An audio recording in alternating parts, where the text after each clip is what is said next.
Hello বন্ধুরা, good evening সবাইকে। তোমরা সবাই কেমন আছো? আশা করি ভালো আছো, আর আমিও খুব ভালো আছি। আজকে চলে এসেছি নতুন একটা ভিডিও নিয়ে। আর আজকের ভিডিওটা হচ্ছে আমরা দুজনে পেয়ারা খাবো। ওদের বাড়ি থেকে পেয়ারা নিয়ে এসেছিলাম। তো চলো ভিডিওটা শুরু করা যাক। তো ভিডিওটা দেখতে থাকো, একদম স্ক্রিপ্ট না করে। চলো শুরু করা যাক। এখানে আমি পেয়ারাগুলোকে আগে থেকেই ধুয়ে টুয়ে সব কিছু রেডি করে নিয়ে এসেছিলাম। আর রাস্তায় বসে খাচ্ছিলাম, কারণ আজকের ওয়েদারটা না খুব ভালো ছিল, তাই রাস্তায় বসেছিলাম বিকালবেলা এর জন্য।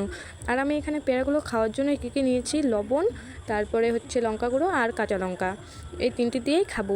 আর এখানে না বড় পেয়ারাটা যখন কাটলাম তখন খুব ভালোভাবেই কাটতে পেরেছি, আর হচ্ছে ছোটো পেয়ারাটা যখন কাটলাম তখন না একটু কষ্ট হয়েছে, কারণ ওই পেয়ারাটা না খুব শক্ত, কাটতে একটু দেরি হচ্ছিলো। তো তারপর দেখো এখানে আমি পেয়ারার মধ্যে প্রথমেই লবণ দিয়ে নিলাম, এরপরে লঙ্কা গুঁড়ো দিয়ে দিলাম।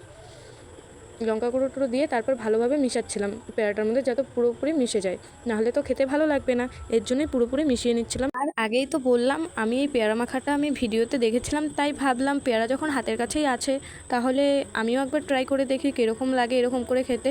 আর এরকম করে খাওয়ার পরে কিন্তু খুব ভালো লেগেছিলো ভিতরে, আর মানে পেয়ারাটা মাখা যেরকম করে খায় না, ওর থেকেও আমার কাছে ভালো লেগেছিলো। আমি পেয়ারা মাখা খাই না, আমার কাছে ভালো লাগে না, তাই আজকে এটা খেলাম। তো এটা খাওয়ার পরে না খুব ভালো লাগছিলো খেতে, খুব টেস্ট লাগছিলো। দেখো এখানে আমি প্যারাগুলোর মধ্যে লবণ আর লঙ্কা গুঁড়ো দিয়ে দিয়েছি, ভালোভাবে মিশিয়ে নিয়েছি দেওয়ার পরে। তো দেখো এখানে হয়ে গেছে আমার পেয়ারাগুলোর মধ্যে দেওয়া। তো এরপরে আমি এখানে কাঁচা লঙ্কাগুলো পেয়ারাটার উপরে একটুখানি ঘষে ঘষে দেবো, যাতে একটু মানে কাঁচা। দেখো রেডি করার পরে কিন্তু আমরা খাওয়াও শুরু করে দিয়েছি। আর বড় পেয়ারাটা যখন খেয়েছি তখন আর তোমাদেরকে দেখাতে পারিনি।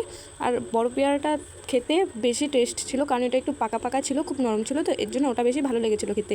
আর এটা যেহেতু শক্ত ছিল এতটাও ভালো লাগেনি, আমার কাছে সবথেকে বেশি পাকাটাই ভালো লেগেছে। তো ভিডিওটা আমি এখানেই শেষ করছি।